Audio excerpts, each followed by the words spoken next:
Bien, está bien el volumen, ¿no? No hace falta que lo suba más. Ustedes me avisan, chicos, si no está bajo, si no la Está bien, grabo. profe. Bueno, si no la grabación sale fea, diga. ¿Mm? Bueno, este PDF yo se los voy a pasar y aparte les paso la grabación, ¿sí? El PDF le va a servir para repasar toda la parte teórica y aparte, al final están los cálculos que yo se los voy a explicar también para que ustedes se sienten a estudiar para llevar hechos los cálculos al laboratorio del día jueves. Em, bien,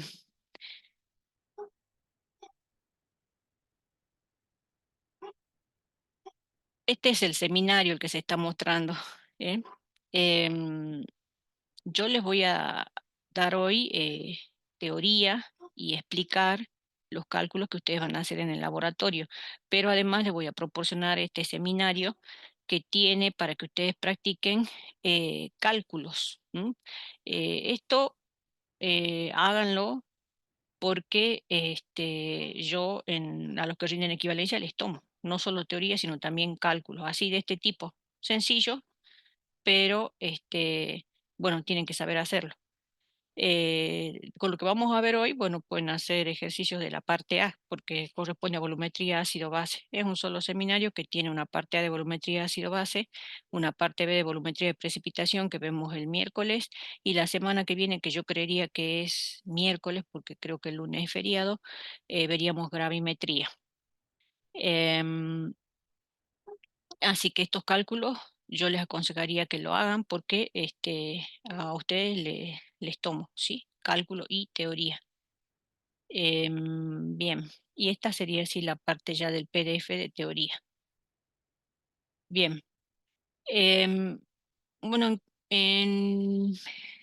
nosotros hasta ahora lo que hemos visto en la materia es química inorgánica en su mayor parte, hemos visto nociones de química orgánica y ahora nos vamos a meter un poquito también, podríamos decir, nociones de química analítica. La química analítica es una parte de la química como ciencia que me ayuda a determinar cuál puede ser la composición de una muestra. ¿M? Y para ello me proporciona gran cantidad de métodos, métodos de análisis de muestras que me permiten a mí determinar qué cantidad tengo de determinado compuesto o elemento presente en la muestra. Y según cómo haga la determinación, la química analítica se divide en dos grandes partes. Uno que es el análisis cualitativo y otro el análisis cuantitativo. Cuando decimos que estamos hablando de análisis cualitativo, cuando los métodos que me proporciona la química analítica me permite determinar qué tiene la muestra. Por eso análisis cualitativo. Normalmente son ensayos donde yo veo que se producen reacciones o cambios de color, lo que fuere, pero que me está indicando la presencia de algo, pero no me dice cuánto.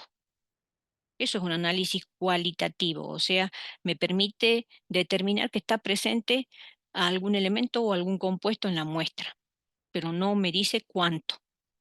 Todos esos métodos que me permiten hacer eso corresponden al análisis cualitativo que me proporciona la química analítica. En cambio, cuando uso métodos que me proporciona la química analítica, que me permite determinar qué cantidad tengo de ese elemento o de ese compuesto químico en la muestra, eso corresponde a análisis cuantitativo. Em, nosotros los métodos que nosotros vamos a ver corresponden a análisis cuantitativo.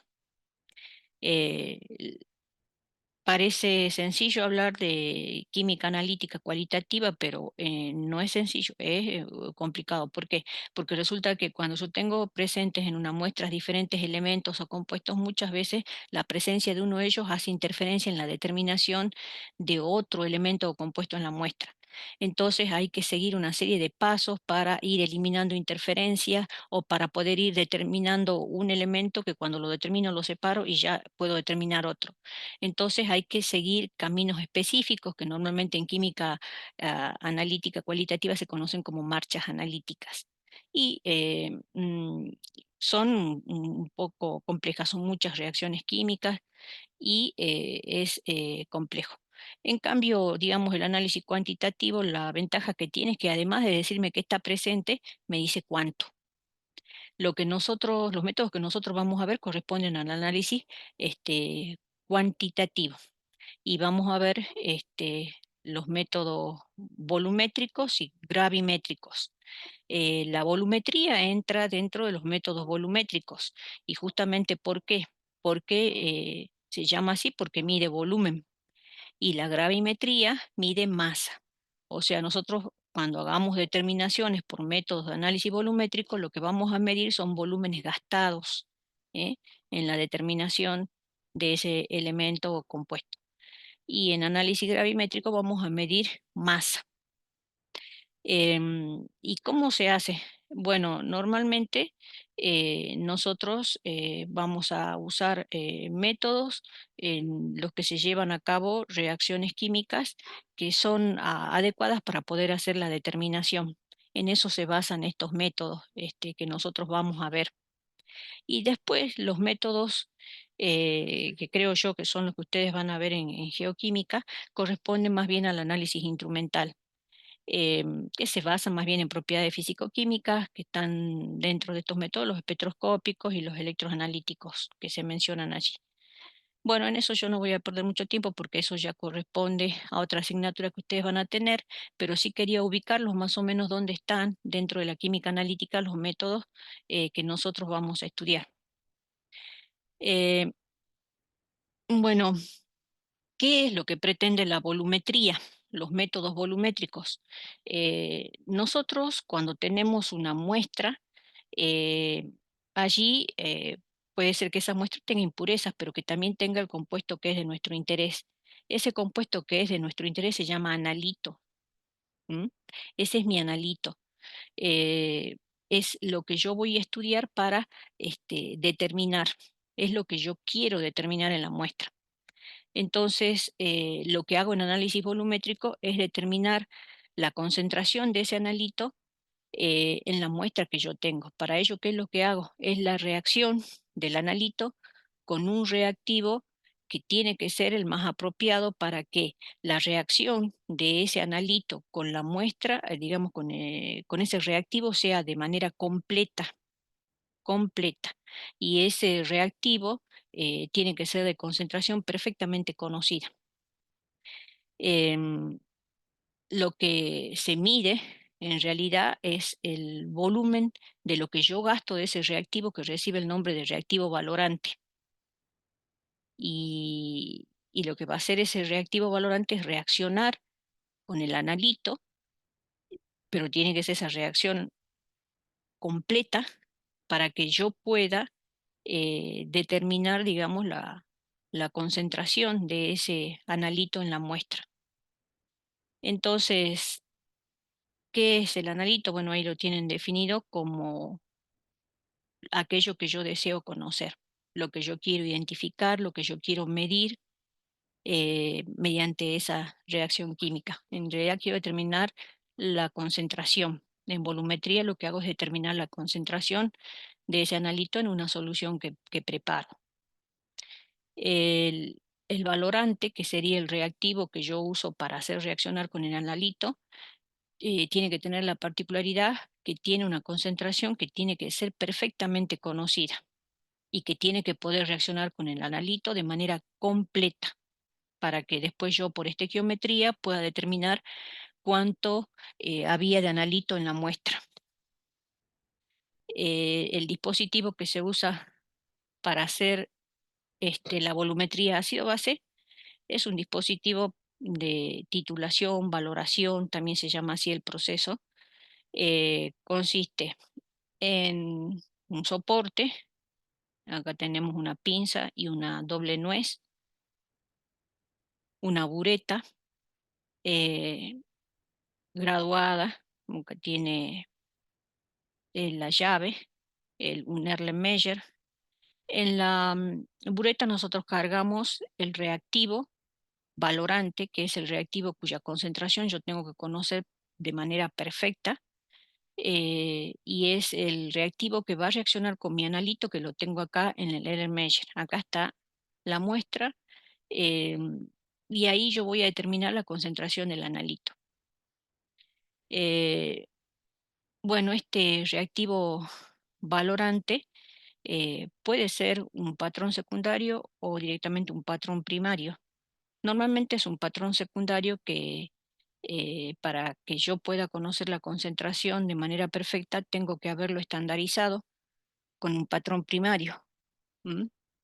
Por eso acá dice solución patrón estandarizada, concentración conocida. Bueno, si ha sido estandarizada, quiere decir que estamos hablando de acá de un patrón secundario. Ya vamos a ver qué son esos patrones. Bueno, entonces, en conclusión, ¿qué es la titulación o valoración? Consiste en determinar entonces la cantidad de mi reactivo de interés, que sería mi analito, que está en una muestra, a la cual yo le voy a ir adicionando, manejando la bureta con esta llave, ¿sí? Voy haciendo caer gota a gota del reactivo valorante en mi analito y lo voy a hacer hasta que reaccione de manera completa el analito que yo tengo con el reactivo valorante. Pero tiene que haber algo que me indique el momento en el que la reacción se ha llevado de manera completa. Entonces tiene que haber algo que me indique que se ha llegado al final de la reacción, que la reacción ha sido completa. Como se suele usar algún tipo de indicador que puede darme el cambio de alguna propiedad, el cambio de algún color que yo pueda ver y que me permita determinar lo que se conoce como punto final de la valoración. El punto final de la valoración es donde yo veo ese cambio. Yo veo el cambio, ya sea un cambio de color, la formación de un precipitado, la variación de alguna propiedad que yo pueda medir. Y cuando ocurre ese cambio, entonces yo tengo que leer acá en la bureta el volumen que yo he gastado del reactivo valorante. Y luego, como yo tengo que conocer perfectamente la reacción geométrica que se ha producido entre ese reactivo valorante y el analito, yo puedo hacer cálculos geométricos que me permiten determinar entonces cuánto había acá de analito. Y esa es la forma en que se determina. ¿Sí? Eh, bueno, por eso esa reacción tiene que cumplir estos requisitos, ¿sí? Esto es bien importante. La reacción que se lleva a cabo entre ese reactivo valorante y el analito tiene que ser rápida, completa, porque si no, no podría hacer los cálculos y los resultados serían erróneos. Tiene que ser clara, es decir, tengo que tener la certeza de que no se ha producido alguna reacción secundaria, que se produce esa reacción y nada más. Y además yo tengo que poder observarla, o sea, cuando se completa esa reacción, tiene que haber algo que me da la pauta de que la reacción se ha producido de manera completa. Entonces, rápida, completa, clara y observable. Bueno, yo les hablaba ahí de que la reacción tiene que ser completa. Todo el reactivo valorante tiene que haber reaccionado, digamos, no todo el reactivo, todo el analito tiene que haber reaccionado con el reactivo valorante que yo agregué. Eso es lo que tiene que pasar. Y cuando ocurre eso, he llegado al punto de equivalencia. ¿M? Es aquel en el que la cantidad de reactivo patrón añadido equivale exactamente a la del analito. Esa es la definición del punto de equivalencia. Sí, es aquel en el que la cantidad de reactivo patrón añadido equivale exactamente a la del analito. ¿Qué significa que equivale esto? Que justamente he agregado la cantidad de reactivo valorante necesaria para que reaccione con todo el analito, o sea, de manera completa con todo el analito. Cuando ocurre eso, he llegado al punto de equivalencia química. Dice, no se puede determinar experimentalmente. Eso es cierto, yo experimentalmente no sé cuándo ocurre eso, pero ¿qué sí puedo determinar yo? El punto final de la valoración. El punto final de la valoración yo lo puedo determinar porque tengo que ver que esa reacción sea observable, tengo que ver que tiene que haber algo que me indique a mí que se ha producido la reacción completa. Y dije que podía ser un cambio de coloración, la formación de un precipitado, o si estoy midiendo alguna propiedad, que haya habido algún cambio justo en ese momento en esa propiedad. Y eso es determinar el punto final de la valoración. ¿Es lo mismo entonces punto final de la valoración que punto de equivalencia? No, porque el punto final de la valoración es el que yo observo por algún cambio, pero bueno, a veces está sujeto a errores de apreciación. Por ahí yo veo un cambio de coloración y otra persona no lo ve, lo ve un poco después o lo ve un poco antes. Entonces, todo eso introduce error en la determinación del punto final y hace que muchas veces ese punto final no coincida con el punto de equivalencia. ¿El punto de equivalencia no lo puedo conocer entonces? Sí lo puedo conocer, pero de cálculo teórico. ¿M? Eh, de manera práctica, lo que yo determino es el punto final de la valoración, que puede ser bastante cercano al punto de equivalencia cuando mejor esté diseñado mi método de determinación. O sea, bien elegido el reactivo valorante, bien elegido el indicador y también si tratamos de eliminar los errores de apreciación de las personas que están haciendo la determinación. ¿Se va entendiendo hasta allí, chicos? ¿Alguna pregunta? ¿Se entiende bien la diferencia entre punto final y punto de equivalencia?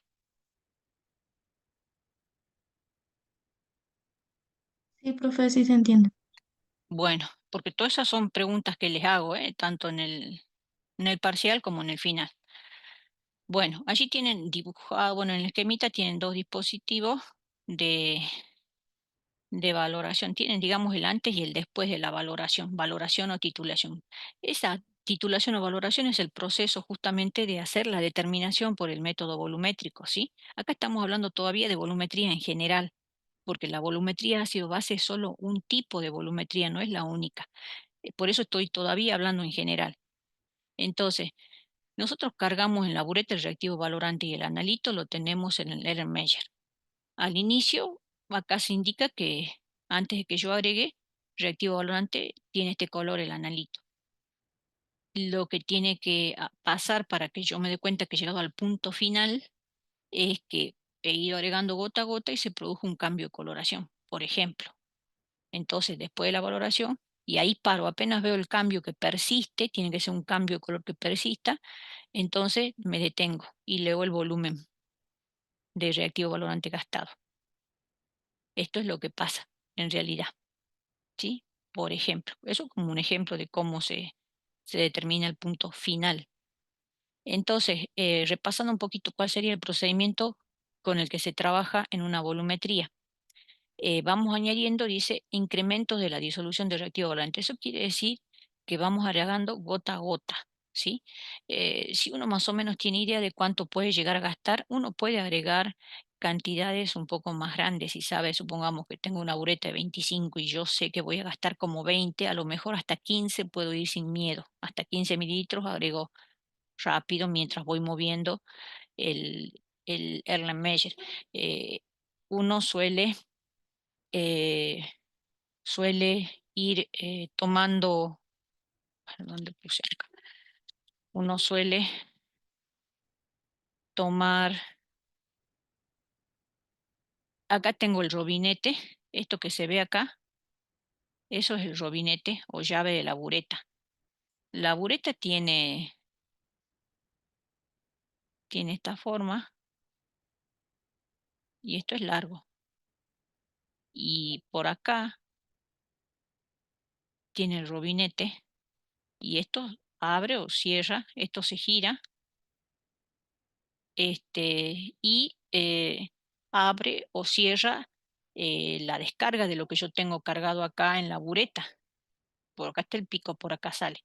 Mientras este esté cerrado, así en la posición que está acá, está cerrado. Cuando está así, en esta posición, como atravesando la longitud de la bureta, está cerrado. Cuando está vertical, así como yo le dibujé a la llavecita de la bureta, está abierto. Entonces ustedes, antes de usar la bureta, mírenla antes de cargar algo, porque puede que ustedes carguen, si la tienen abierta va a chorrear todo abajo, se va a salir y van a humedecer todo. Entonces, si ustedes la ponen así, atravesado al robinete con respecto a la bureta, está cerrada. Y además hay que saber manejar ese robinete. porque suele ser un poquito duro, pero así tiene que ser, porque si es blando se abre con facilidad y se sale todo, o tiene pérdidas. Entonces siempre es un poquito duro. Uno tiene que apoyar los dedos, así, normalmente sí, para sujetar, mm, girar con los dedos, ¿m? Suavemente el robinete. Y uno tiene que abrazar así, miren, o sea, supongamos, no sé, no me va a salir muy linda la mano, pero esta es la forma en la que hay que poner. De este lado la mano, pongamos acá un dedo y de este lado está el resto de la mano. ¿Eh? Tengo que abrazar, lo que quiero decir es que si yo miro de arriba, esto es la bureta, la mano, y acá está el robinete, la mano hace esto, ¿sí? Esto es la mano. Así es la forma en que hay que sujetar, o sea, esto es la bureta, estoy mirando de arriba, y esto es su llave. Así se agarra el robinete, para no dañarlo. Muchos tienen la tendencia de hacer esto, supongamos que este es el robinete, este es la bureta, perdón, este es el robinete, y ponen la mano así. Acá está, un dedo, el otro dedo, y bueno, acá está la mano. Hice una tenaza más bien que una mano, pero bueno, no soy dibujante. Y hacen esto.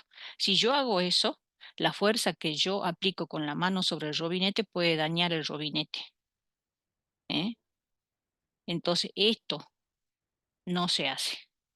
La forma correcta es posicionar, si yo soy diestro, posicionar la bureta de tal manera que yo use la mano derecha, pero mi mano derecha, los dedos tienen que abrazar la bureta y tocar así, de esta manera, el robinete para no tratarlo de manera violenta y aparte así, yo le digo que así se regula mejor la velocidad. Si yo lo hago así, de esta manera, la fuerza que aplico sobre el robinete es mucho mayor y entonces cuesta más regular el chorro, porque yo tengo que lograr que se vaya agregando gota a gota. Y así es más difícil hacerlo gota a gota porque como aplico más fuerzas, luego cuando abro cae un chorro grande y me puedo pasar del punto final. En cambio, trabajando de esta manera, no, no puedo aplicar mucha fuerza sobre el robinete. Ustedes por ahí tienden a no querer hacerlo así porque dicen, ay, que no puedo, tiene menos fuerza en el dedo, pero esa es la idea, que tenga menos fuerza en el dedo para que no dañe el robinete y para que despacito pueda ir regulando la fuerza que aplica y logre hacer caer gota a gota.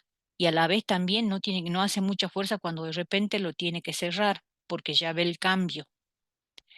Entonces, uno maneja de esta manera el robinete y logra que caiga gota a gota y uno va viendo acá cuánto va cayendo, porque uno va viendo el volumen acá de lo que va desalojando.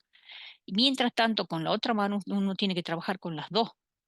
Con una mano va regulando el robinete y con la otra toma, la otra mano toma el Erlenmeyer y lo agita.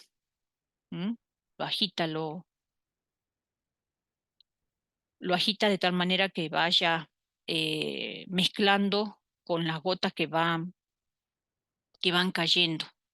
Eh, Cuando ya veo que caen gotas que van queriendo producir cambio de coloración, no dejo de agregar, sino que yo tengo que ver, porque muchas veces las primeras gotas que van queriendo producir cambio de coloración, llegan, producen un pequeño cambio de coloración y se desvanecen, no lo cambian. Pero cuando pasa eso, quiere decir que ya está por cambiar, entonces hay que ir más despacito. Pero no hay que cortar cuando ya veo que cae la gota que me produce cambio de coloración en toda la solución y permanece. Cuando permanece, he llegado al punto de equivalencia. ¿M? De esa manera se trabaja. ¿Qué más? Bueno, eso también el profe le explicará en la práctica, pero normalmente en esta parte, eh, justamente acá, esto se cierra, ¿sí? lo van a tener cerrado, ustedes van a cargar el reactivo valorante y va a quedar hasta acá, porque como esto está cerrado, toda esta parte está vacía y no tiene que estar vacía, esta parte está con aire. Entonces lo que se hace es abrir la llave y manejar con las dos manos esto, llevarlo a la pileta y abrir y hacer que se llene esto de agua. Pero hay que sacar el aire, no tiene que quedar ninguna burbujita acá.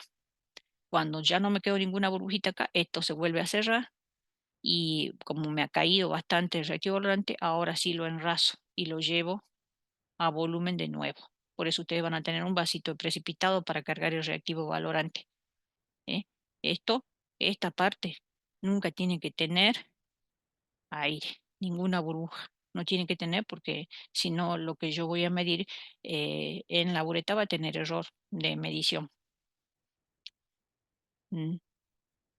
Bueno, entonces, acá dice que se van a ir agregando incrementos de la disolución del reactivo valorante justamente porque la idea es ir agregando gota a gota, sobre todo cuando uno ya sabe que está llegando al volumen que uno va a gastar. Ustedes dirán, pero ¿cómo sé cuánto voy a gastar? Ya van a ver, cuando les explique cómo son los cálculos, se van a dar cuenta que uno ya sabe, ya tiene idea de cuánto volumen puede llegar a gastar, pero no sabe con exactitud, sino que uno eh, tiene una idea aproximada de cuánto volumen va a gastar, pero no sabe cuánto exactamente porque la concentración justamente es lo que no conocemos bien. Si uno estaría seguro de que la concentración de mi analito es perfecta y también de mi reactivo valorante, uno sabría que eh, con exactitud lo que va a gastar, pero no es exactamente ese volumen porque la concentración de mi analito no es exacta, no es perfecta. Bueno, el esquemita simplemente me está diciendo que en volumetría lo que yo hago es hacer reaccionar el reactivo valorante, que normalmente lo tengo en la bureta, con mi analito que está en el Erlenmeyer, para producir un producto de la reacción. Y lo que se mide es el volumen de reactivo valorante gastado y que como yo conozco la concentración exacta de este reactivo valorante, con ayuda de la reacción química que se produce entre el reactivo valorante y el analito, esto me introduce que hay una estequiometría de la reacción que me va a permitir calcular entonces cuánto analito reaccionó con el volumen de valorante que yo he gastado. Entonces, de esa manera yo determino la cantidad de analito. ¿Mm? Eso me está sintetizando ese esquemita. Em, Esto como para que también nos sirva después para la clase que viene. Eh, la valoración, así como las he explicado ahora, ese sería un tipo de valoración directa. O sea, yo agrego por la bureta un reactivo valorante que va a reaccionar con el analito. Luego yo mido el volumen de valorante agregado y voy a determinar la concentración del analito porque conozco la concentración del reactivo valorante. Em, Eso es una valoración directa, pero hay otro tipo de valoración que se llama valoración por retroceso, em, que se aplica, y lo vamos a ver en la clase que viene, vamos a ver un caso de valoración por retroceso, eh, y eso no es que se use siempre, sino se usa cuando es necesario. Cuando, por ejemplo, la reacción que se va a producir entre el analito y el reactivo valorante se lleva a cabo, pero muy lenta, y nosotros necesitamos que la reacción sea rápida, o cuando digamos, el reactivo valorante no es muy estable, entonces yo necesito eh, usar este tipo de valoración por retroceso. En una valoración por retroceso, a grandes rasgos, les digo lo que se hace, son dos valoraciones en realidad. Una primera que sería, en realidad no sería una falsa valoración porque yo le agrego a propósito una cantidad grande de reactivo valorante a mi analito. Pero yo sé cuánto he agregado, o sea, yo sé que estoy agregando en exceso, eh, agrego mucho y yo sé cuánto. Y luego a lo que me quedó en ese Erlenmesh donde le agregué ya un exceso de mi reactivo volante, lo titulo con otro reactivo que me va a determinar eh, una de las especies formadas allí en ese reactivo, en la reacción entre el reactivo valorante y el analito que produje ya. Con los datos de la cantidad de reactivo valorante que agregué al inicio y los datos de la segunda valoración, yo voy a poder determinar entonces cuánto se gastaría en la primera valoración, ¿m? Porque yo en realidad termino conociendo cuánto agregué en total de reactivo valorante, ¿m? Y cuánto titulé en la segunda valoración. Entonces yo puedo determinar lo que ha pasado eh, en la valoración que era de mi interés. Por eso es una valoración por retroceso. Acá les puse de ejemplo, eh, supongamos que yo quiero determinar eh, fósforo, ¿sí? Y lo transformo en fosfato y yo agrego en exceso iones plata, obtengo fosfato de plata, pero luego, como agregué en exceso plata, esa plata en exceso que no formó ese fosfato la voy a titular con el ion tiocianato, que me va a formar el tiocianato de plata. Y ahí yo voy a poder determinar entonces cuánta plata en exceso agregué y como sé la cantidad total de plata que yo agregué, por diferencia voy a sacar la plata que reaccionó con el fosfato, que era el que yo quería determinar. Entonces después ya aplico acá estequiometría en esta reacción y sé cuánto fosfato o fósforo había, porque yo cuando determino un elemento, tengo formas para saber cuál es la concentración en otras formas. Por ejemplo, yo puedo determinar fósforo, puedo determinar fosfato, puedo determinar un óxido, siempre y cuando sea de fósforo, igual conozco la cantidad de fósforo. ¿M? De todos modos, bueno, si esto no lo entienden ahora, no hay problema porque este tipo de valoración lo vamos a ver el miércoles. Bueno, ¿qué es lo que pasa cuando yo llego al punto de equivalencia? Hemos dicho que cuando llego al punto de equivalencia hemos agregado la cantidad de reactivo valorante necesaria para que reaccione de manera completa con el analito. Eso pasa en el punto de equivalencia, que intentamos determinarlo de manera práctica con la titulación y que en realidad lo que logramos determinar es eh, el punto final, o sea, de manera aproximada estamos determinando la cantidad de analito. Bueno, depende, eh, digamos, cuando nosotros hacemos los cálculos, depende de con qué concentración trabajamos, podemos señalar mediante una expresión lo que pasa en el punto de equivalencia. Si nosotros trabajamos con molaridad, eh, podemos expresarlo de esta manera. Si la concentración de A y B, donde A puede ser, por ejemplo, reactivo valorante y B el analito, eh, ¿qué es lo que pasa en el punto de equivalencia? Los moles de A son iguales a los moles de B. Esto según, ¿de dónde sale esto? Esto sale de la estequiometría de la reacción. Si esta es mi reacción, entonces los moles de A, ¿sí?, son iguales a los moles de B. Por cada mol de A reacciona un mol de B. Entonces, los moles de A son iguales a los moles de B en el punto de equivalencia. ¿Cómo los calculo si yo la concentración la tengo expresada como molaridad? Y bueno, como la molaridad es igual a mol por litro, a ver, lo voy a expresar acá. Molaridad, la expresamos así con M mayúscula, es igual a mol por litro, o sea, podríamos poner por unidad de volumen. ¿M? Esto quiere decir que los moles son iguales a la molaridad por volumen, como en esta expresión se ha escrito. Los moles de A igual a concentración por volumen de A y los moles de B, concentración de B por volumen de B, donde C A y C B son las molaridades de A y de B. Eso es lo que está pasando en el punto de equivalencia, ¿sí? Y sale de la definición de lo que ocurre en el punto de equivalencia. Hemos dicho que en el punto de equivalencia está reaccionando de manera completa el reactivo valorante con el analito.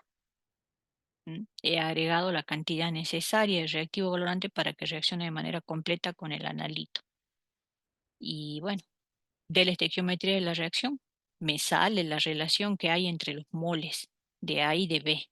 Y eso lo expreso luego usando esta expresión, teniendo en cuenta que las concentraciones de A y de B están expresados como molaridades. Em, si trabajamos con otra unidad de concentración, que también es muy usada en química analítica, como la normalidad, hablamos de equivalentes. Ya hemos hecho alusión a qué significa eso, que lo que me dice a mí el punto de equivalencia, y por eso se llama punto de equivalencia, es que en el punto de equivalencia ha reaccionado una cantidad de reactivo valorante equivalente a, a la del analito. ¿Y eso qué está significando? Que ha reaccionado la cantidad necesaria para reaccionar de manera completa con el analito.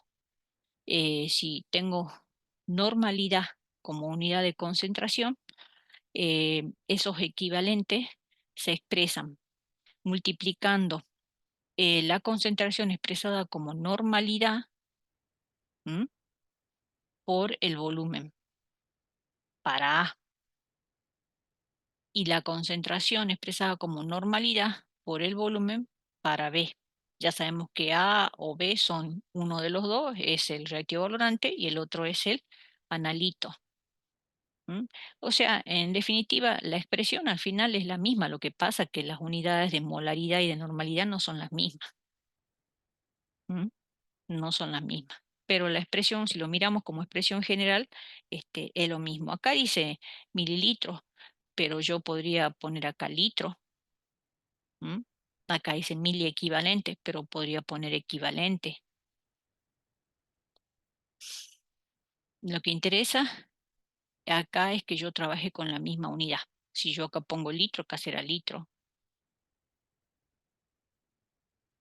para que no me cambie, digamos, eh, mal la unidad.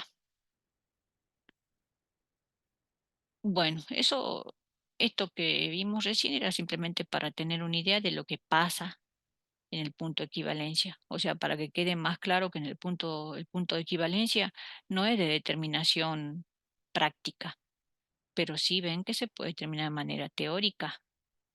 Esta expresión, lo que pasa que nosotros en realidad logramos determinar una aproximación porque para hacer este cálculo, que después lo hacemos cuando hacemos la valoración, reemplazamos volúmenes gastados, que ya vimos, le expliqué que pueden introducir algo de error la misma observación del que hace la experiencia. Entonces, y luego usamos esas expresiones para hacer los cálculos, puede tener algún error. Por eso en los laboratorios, cuando se usan estos métodos volumétricos, no se suele hacer una sola determinación. Se suelen hacer, por lo general, tres determinaciones. Son rápidas, ya van a ver. Se hace rápido porque las reacciones, hemos visto que uno de los requisitos que era para volumetría es que sean rápidas. Entonces puedo hacer más de una determinación, puedo hacer tres determinaciones, voy anotando los resultados, luego los promedios. Y ese promedio lo tomo como mi resultado de mi experiencia. Ustedes van a hacer una vez, pero van a usar los datos del otro grupito como si fuera una segunda determinación, porque van a usar las mismas soluciones para promediar. ¿m? Em, ya vemos si trabajan en dos o tres grupitos, cosa que ustedes puedan eh, tomar los datos, supongamos yo hago mi determinación y pido los datos de los resultados de los otros dos grupos, entonces ya tengo tres valores para promediar. En realidad, eh, la forma que hay que hacerlo sería uno mismo hacerlo tres veces para promediar, porque como les dije, no todos los ojos ven igual el punto final, ni leen igual el volumen gastado, y todo eso va introduciendo error. Em, bueno, ¿qué se emplea para saber cuándo se llega al punto final? Bueno, ya les había dicho que se observaba algún cambio, que puede ser la aparición de un precipitado, la aparición o desaparición de un color, pero ¿qué es lo que se mide allí? El punto final, o sea, el momento cuando yo he agregado una cantidad de reactivo valorante que me consume el analito. Entonces se produce un cambio de color. Eso me dice, he llegado al punto final.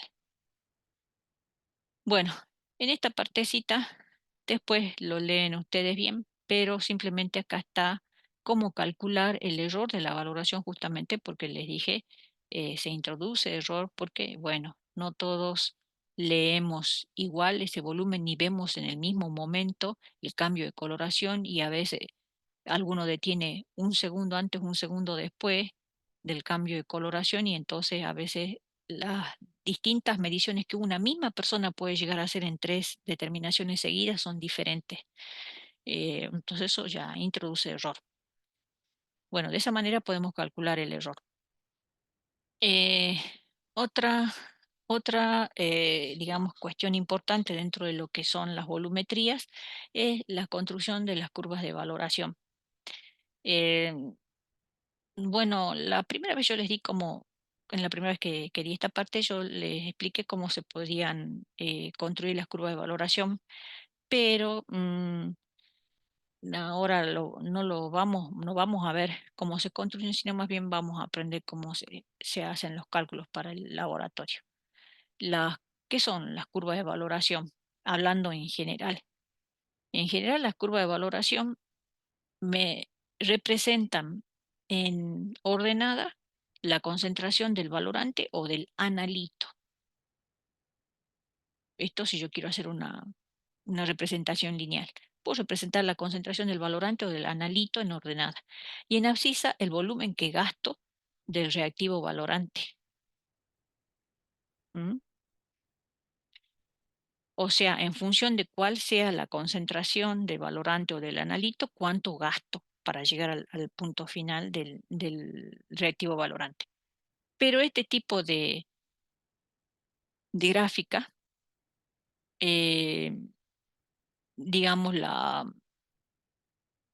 la primera que estoy diciendo, la lineal, eh, no me permite hacer determinaciones que eh, sean precisas porque, digamos, me dan variaciones eh, que no me permiten hacer una buena determinación. Entonces yo lo que tengo que hacer es más bien trabajar con el logaritmo de esas concentraciones. Para ser más exacta, el P de la concentración del reactivo valorante o de la concentración del analito. ¿Qué es el P? El P no es otra cosa que un operador matemático que ustedes ya lo conocen, P de algo. Es un operador matemático. Ustedes lo conocen por este. ¿Quién es este? Este es pH. ¿Pero a qué es igual el pH? Es igual a menos logaritmo de la concentración de los iones hidrógeno. ¿Mm? Eso es un P. Em, bueno, lo que conviene hacer en las curvas de valoración de volumetría es representar P de la concentración del analito o del valorante en función del volumen de reactivo valorante añadido. ¿Qué es lo que va pasando? ¿Qué cambios va habiendo eh, en función de la concentración del analito, por ejemplo? ¿Mm? Hablando en general, sí, estamos hablando en general. Y ese tipo de gráfica, o sea, esta donde se representa eh, P del analito del valorante en función del volumen de valorante añadido, es lo que más se conoce como curva de valoración. Ya vamos a verla específicamente, pero para volumetría ácido-base. Bueno, les decía que estábamos viendo todo esto así de manera muy general porque la volumetría ácido-base no es la única volumetría que hay. Hay diferentes tipos de volumetría, entonces ahora vamos a ver cuáles son y después ya nos vamos a meter de lleno a volumetría ácido-base. Em, bueno, la primera, la volumetría ácido-base, que es la que nosotros vamos a ver hoy, es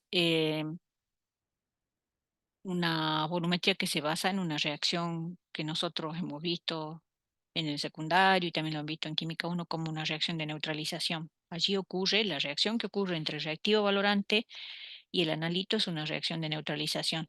Lo que yo hago es, eh, tengo en el Erlenmeyer mi analito que se caracteriza porque es un ácido o una base. Es un ácido o una base mi analito. Y mi reactivo valorante también es un ácido o una base. Eso pasa en volumetría ácido-base. Y el tipo de reacción que se lleva a cabo es de este tipo. Sí, un ácido más una base. Y bueno, ya sabemos que por estas reacciones de neutralización se forma agua, que es el producto final. En realidad, sal más agua.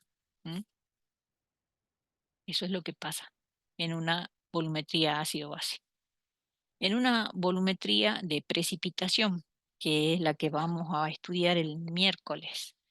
En este caso, cuando se produce la reacción entre el reactivo valorante y el analito, se produce una reacción donde se forma un precipitado. ¿M? Y eso es lo que me sirve para identificar el punto final, la formación de ese precipitado. En el caso de la volumetría complejométrica, en la reacción que se produce entre el reactivo valorante y el analito se forma un complejo. Un complejo que suele ser soluble en agua y el analito por lo general me aporta el ion metálico. ¿M? Eh, Acá está indicado, ¿sí? Eh, en la de precipitación tienen puesto como ejemplo. Supongamos que mi analito sea determinar los iones cloruro y mi reactivo valorante sea nitrato de plata, me va a aportar iones plata. Lo que se va a formar es un compuesto poco soluble que va a precipitar, que sería el cloruro de plata. Eso en una volumetría de precipitación, por ejemplo. En una volumetría de complejación o complejométrica, eh, yo tengo un metal que yo quiero identificar, sería mi analito, y yo voy a aportar ligando con mi reactivo eh, valorante y se va a formar un complejo. Normalmente esos complejos, puedo elegir que esos complejos que se formen sean muy coloreados, que me puedan llegar a indicar cuando yo llego al punto final. Em, el cuarto tipo de volumetría son las volumetrías redox o oxidorreducción. En este caso, mi reactivo valorante puede ser un agente oxidante o un agente reductor y mi analito tiene que ser lo opuesto, también un reactivo oxidante o un agente reductor. Pero lo que tiene que pasar acá para que sea una volumetría, digamos, con la que yo pueda tener resultados buenos en un tipo de volumetría redox es que tanto el agente oxidante como el agente reductor sean fuertes para que esta reacción sea bien clara. ¿M? Eso en el caso de volumetría redox. Bueno, eso sería hablando en general de los tipos de volumetría. Nosotros lo que vamos a estudiar en este curso son las ácido-base y las de precipitación. Hoy, bueno, vamos a ver la ácido-base. Bueno, reactivo valorante, nosotros ya hemos visto que el reactivo valorante es el que coloco, normalmente lo coloco en la bureta. Se puede poner al revés también, ¿no? Pero nosotros lo vamos a colocar en la bureta y es el que va a reaccionar con el analito. Y hemos dicho que necesitábamos que tenga una concentración perfectamente conocida. Em, y que para eso nosotros vamos a necesitar estandarizarlo. Eso quiere decir, vamos a tener que hacer como paso previo a la determinación de mi analito. Primero, al reactivo valorante lo voy a tener que estandarizar, o sea, determinar la concentración real de ese agente valorante. Y ustedes lo van a hacer en el laboratorio. Pero para determinar esa concentración exacta del reactivo valorante necesito usar un patrón primario. ¿Qué es un estándar primario o patrón primario? Es un compuesto químico que tiene que ser altamente puro, de un peso molecular alto para que cuando yo lo pese no tenga muchos errores en el pesaje, porque normalmente tengo que pesar una cantidad que sea, mm, digamos, considerable, cosa que no me introduzca mucho error en la pesada. Tiene que ser un reactivo que no sea muy caro, que no se hidrate con facilidad, que sea muy estable, que no esté reaccionando eh, en todo momento, que no se tienda a hidratar fácilmente y que tenga buena solubilidad en el tipo de medio con el que se va a trabajar en la valoración. Em, y depende de, digamos, mm, qué es lo que yo quiera eh, estandarizar, yo voy a tener que elegir cuál es el patrón primario. Allí en celeste le está apareciendo una lista de sustancias que cumplen con todos esos requisitos como para comportarse como patrón primario. En la práctica del jueves ustedes van a usar el tercero, el bistalato de potasio. Ese va a ser el patrón primario que ustedes van a usar para estandarizar una solución de hidróxido de sodio. Su reactivo valorante va a ser hidróxido de sodio y ustedes van a estandarizar. Estandarizar quiere decir determinar la concentración exacta de la solución de hidróxido de sodio con bistalato de potasio como patrón primario. Bueno, ¿cómo podemos hacer para preparar el reactivo valorante? Bueno, como reactivo valorante yo tengo dos caminos. Un método directo, que sería directamente yo podría, si cuento con un patrón primario, uso el patrón primario, eso es lo que me dice acá, como método directo.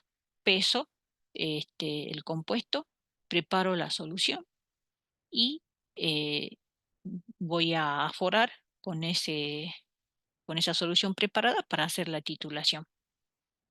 Directamente estoy usando un estándar primario.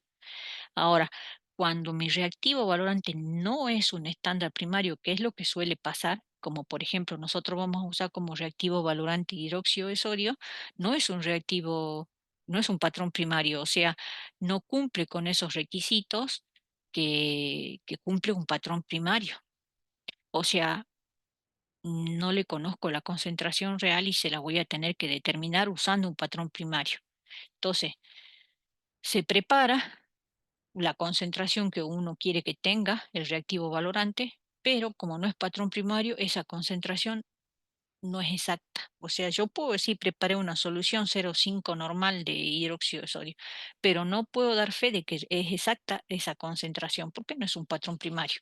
Entonces voy a tener que estandarizar o normalizar esa solución de hidróxido de sodio usando un patrón primario, que en el caso nuestro va a ser el bistalato de potasio. Cuando hago esa estandarización, ya voy a tener la concentración exacta de la solución patrón secundario, se llamaría en ese caso la solución de hidróxido de sodio, porque he tenido que determinar su concentración exacta usando un patrón primario. En el primer caso, en el esquemita que les muestro acá, sería el caso que use el método directo, que yo cuente con patrón primario, que lo voy a usar directamente al patrón primario para hacer la valoración. Y en el segundo esquema me muestra cuando no, yo voy a usar un reactivo valorante que no es patrón primario, o sea, no cumple con todos los requisitos de un patrón primario. Entonces yo voy a preparar la solución de una concentración que siempre va a ser aproximada si no es patrón primario, y voy a tener que hacer una valoración del mismo usando un patrón primario para determinar su concentración real. O sea, ¿para qué hago la estandarización? Para determinar la concentración real de reactivo valorante. ¿Qué uso? Un patrón primario. ¿Quién es el patrón primario? Y depende de quién sea el reactivo valorante, elijo el patrón primario. Bueno, ahora sí nos metemos de lleno a la volumetría ácido-base. En la volumetría ácido-base ya hemos dicho que la reacción que se produce, eh, no sé si se han dado cuenta, pero como que cada tipo de volumetría tiene que ver con un determinado tipo de reacción química que se produce entre el reactivo valorante y el analito. Yendo de lleno a la volumetría ácido-base, el tipo de reacción que se produce en la volumetría ácido-base es de neutralización. ¿Qué pasa en una neutralización? Reacciona un ácido con una base. ¿Quién es el ácido? ¿Quién es la base? Puede ser ácido o base, el reactivo valorante, y tendrá que ser ácido o base mi analito para que sea volumetría ácido-base. Ahora, ¿qué características se tiene que dar sí o sí para el reactivo valorante? El reactivo valorante, acabo de decir que puede ser ácido o base, pero tiene que ser fuerte. No puede ser débil. El titulante, como dice allí, que también es otra forma de llamarlo al reactivo valorante, tiene que ser fuerte. ¿Por qué? No puede ser un ácido o base débil porque ya hemos visto que en química uno, si ustedes recuerdan, que cuando yo tengo un ácido o base fuerte, ellos se disocian 100% en solución. Entonces, ellos logran tener reacciones completas, pero si yo tengo un ácido o base débil, ellos no se disocian 100%. Hay parte disociada y parte sin disociar. Entonces ellos no participan en reacciones completas, sino en reacciones donde se establece un equilibrio químico. Eso significa que no tienen reacciones completas. Por lo tanto, mi reactivo valorante, que puede ser ácido o base, tiene que ser sí o sí fuerte. Ahora, ¿el analito puede ser fuerte o débil? Sí, el analito puede ser ácido o base, fuerte o débil. ¿Y en qué va a influenciar? Ya lo vamos a ver con ayuda de las curvas de valoración. Pero eso a saberlo bien. Bueno, ahí sí tienen un, un ejemplo de reacción que se da en una valoración entre ácido clorhídrico y hidróxido de sodio, uno de los dos. Bueno, en este caso, según el esquema, el hidróxido de sodio está en la bureta, sería mi reactivo valorante, el ácido clorhídrico sería mi analito, está en el Erlenmeyer, y, y la reacción que se produce acá cuando agrego el valorante al analito es esta. Es una reacción de neutralización donde, como les había dicho, se forma sal, que en este caso sería cloruro de sodio más agua. Em, y acá tenemos las curvas típicas de valoración en volumetría ácido-base. ¿Qué se representa en volumetría ácido-base no ordenada? El pH. ¿Mm? El pH. ¿En función de qué? En función del volumen del reactivo valorante añadido. Y esas son las formas de las curvas de valoración. Pero ojo, ven que no son iguales las que estoy mostrando. ¿Qué es lo que está pasando acá? Bueno, es este caso, donde mi reactivo valorante es hidróxido de sodio, es una base fuerte, ¿ven? ¿Pero por qué? Porque mi analito es un ácido fuerte. Estoy titulando un ácido fuerte con una base fuerte. Ven que el reactivo valorante es fuerte. Ya van a ver qué pasa si mi ácido fuera débil. Igual mi, mi reactivo valorante tiene que ser fuerte. Este es el que puede ser fuerte o débil. Bueno, ¿qué va a pasar? Primero yo tengo acá el ácido, que es fuerte, o sea, acá yo voy a comenzar, si yo mido el pH acá, porque acá es donde yo voy a ir midiendo el pH que va cambiando a medida que yo le voy agregando gota a gota hidróxido de sodio, ¿qué va a ir pasando? Las bases tienen pH altos, los ácidos tienen pH bajo. Al principio mido el pH acá, va a ser bajo, más bajo cuanto más fuerte sea el ácido. Le voy a agregar gota a gota hidróxido de sodio y como las bases tienen pH alto, le va a ir subiendo el pH. Le va a ir subiendo poco a poco el pH gota a gota, ¿sí? Bueno, eso es lo que se ve acá. Sería este caso. Estoy añadiendo hidróxido de sodio, una base fuerte, pero estoy titulando un ácido fuerte. Esta es la curva. Esta curva representa cuando tengo reactivo valorante hidróxido de sodio, base fuerte, pero estoy titulando un ácido débil. ¿Mm? Esa es la diferencia. O sea que en el Erlenmeyer tengo el ácido débil en este caso. Y en este caso, en el Erlenmeyer, tengo un ácido fuerte. Esta gráfica corresponde a este esquema, al que está dibujado allí. Bueno, comienzo a pH bajo y va subiendo lentamente el pH porque voy agregando la base hasta que llego al punto de equivalencia. Entonces se produce un cambio brusco del pH. ¿Mm? Y luego ven que un agregado pequeño, un cambio mínimo de volumen, una una gotita más de 25, una gotita menos de 25, me produce ese salto, ese cambio brusco de pH. Y después ya lo que voy agregando, eh, ya me pasé a pHs básicos. ¿Mm? Eso es característico cuando titulo una, un ácido fuerte con una base fuerte o al revés, una base fuerte con un ácido fuerte. Es el cambio brusco en el punto de equivalencia. Y como se titula un ácido fuerte con una base fuerte, acá el punto de equivalencia corresponde a pH neutro, pH 7. Ahí se produce una reacción de neutralización. Entonces, pH 7, el punto de equivalencia. Eso es característico, ¿eh? Eh, o sea, ustedes me pueden decir cuánto vale el pH en el punto de equivalencia si yo titulo un ácido fuerte con una base fuerte o viceversa. ¿Qué pasa si yo tengo en el Erlenmeyer un ácido débil? Tengo un ácido débil y voy agregando gota a gota hidróxido de sodio. Bueno, al principio me va produciendo un pequeño cambio en el valor del pH, me lo va subiendo. Pero, si ustedes se acuerdan de química 1, em, un ácido débil con la base fuerte va a formar una sal que, como no reacciona de manera total acá porque el ácido es débil con la base débil, se va a formar una mezcla en realidad acá. Y esa mezcla es un buffer,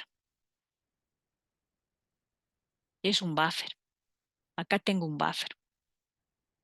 Em, y cuando yo tengo ese buffer, porque todavía acá no se ha producido la reacción total, o sea que yo sigo teniendo algo del ácido débil y a la vez algo del ácido débil con el hidróxido de sodio ha formado por ejemplo, un acetato, supongo que esto fuera ácido acético, ha formado acetato de sodio, y esa mezcla de ácido débil con sal, con una sal como el acetato de sodio, es un buffer. Y los buffers lo que hacen es regular el pH. Entonces, en la zona donde se forma el buffer casi no hay modificación de pH, hasta que agrego una cantidad de hidróxido que me permite llegar al punto de equivalencia. ¿Mm? Entonces se produce el salto, pero el salto, el cambio de pH, eh, que es entre de 7 pasa a 11 de golpe, no es un salto brusco como en el caso de cuando tengo ácido fuerte con base fuerte. Fíjense, el salto acaba de 3 a 11 el valor de pH. ¿Mm? Y además, vean la diferencia en el punto de equivalencia. Si yo estoy titulando un ácido base fuerte con ácido base fuerte, punto de equivalencia pH 7. Pero si yo estoy titulando un ácido débil con base fuerte, el punto de equivalencia me cae por arriba de 7, en este caso 8,72. ¿Por qué pasa eso? Y bueno, este pH corresponde al pH que me genera eh, la disolución de la sal que se formó acá. ¿Qué sal se forma entre el ácido clorhídrico y el hidróxido de sodio? ¿Me pueden decir qué sal se forma? Ácido clorhídrico más Cloruro de hidróxido. sodio. Bien. Y ese cloruro de sodio, acuérdense de química 1, ¿hidroliza? Acá interesa la hidrólisis, en el punto de equivalencia. ¿Hidroliza o no? Sí. No, no hidroliza. ¿Por qué? Porque tanto, si yo tengo cloruro de sodio, tanto el catión sodio como el anión cloruro del cloruro de sodio vienen de ácido y base fuerte, entonces no hidrolizan. Y como no hidrolizan, el pH es 7. El pH en el punto de equivalencia va a depender de qué sal se formó. Esa sal, si hidroliza o no, me va a modificar ese valor de pH. Acá la sal que se forma es cloruro de sodio. No hidroliza, entonces pH 7. Acá la sal que se formaría, si el ácido débil fuera ácido acético, sería acetato de sodio. Y ese sí hidroliza. Tengo acetato de sodio. Sodio viene de base fuerte, no hidroliza. El ion acetato sí hidroliza. Capta los iones hidrógeno, quedan liberados los grupos oxidrilos, entonces al liberarse el grupo oxidrilo, pH básico. Tiene que ser un pH mayor que 7. Por eso, bueno, en este caso, 8,72. Acá no me dice qué ácido es, pero bueno, ese es el pH para este ácido débil. ¿Se entiende entonces de qué depende este punto de equivalencia? Depende de qué sal se me forma cuando la reacción se ha completado entre el analito y el reactivo valorante. Si esa sal hidroliza, me va a dar un pH distinto de 7.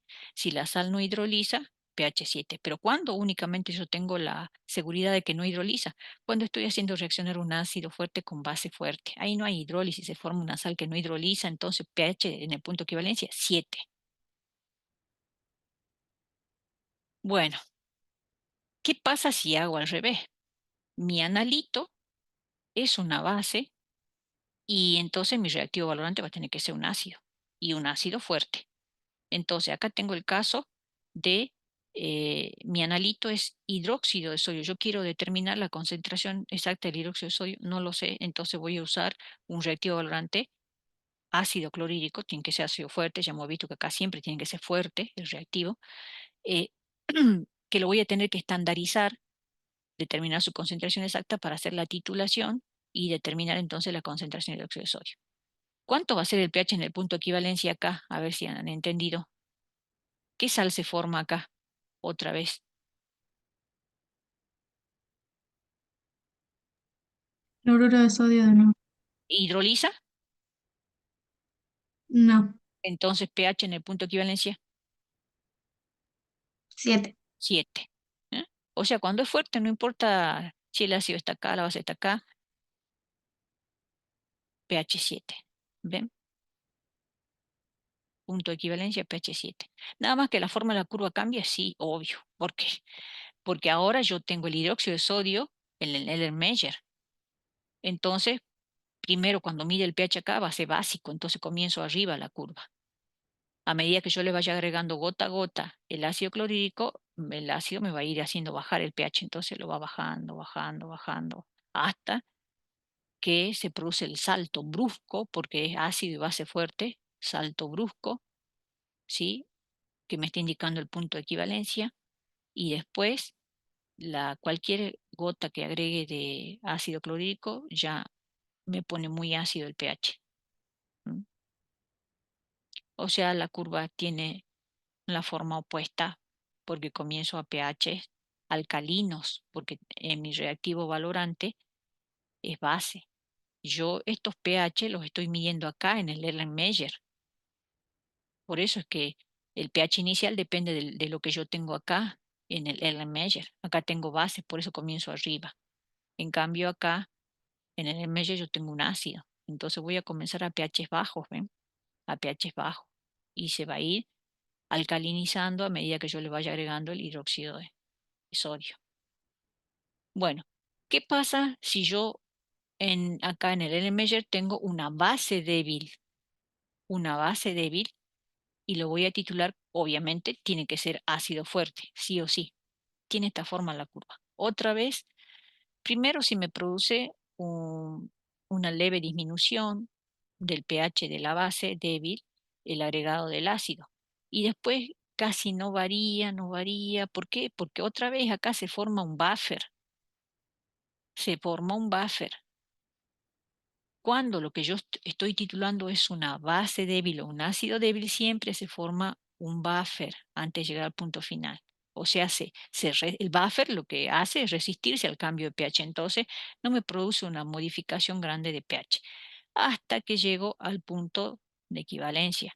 Ahí se produce el salto y después sí ya sigue cambiando el pH.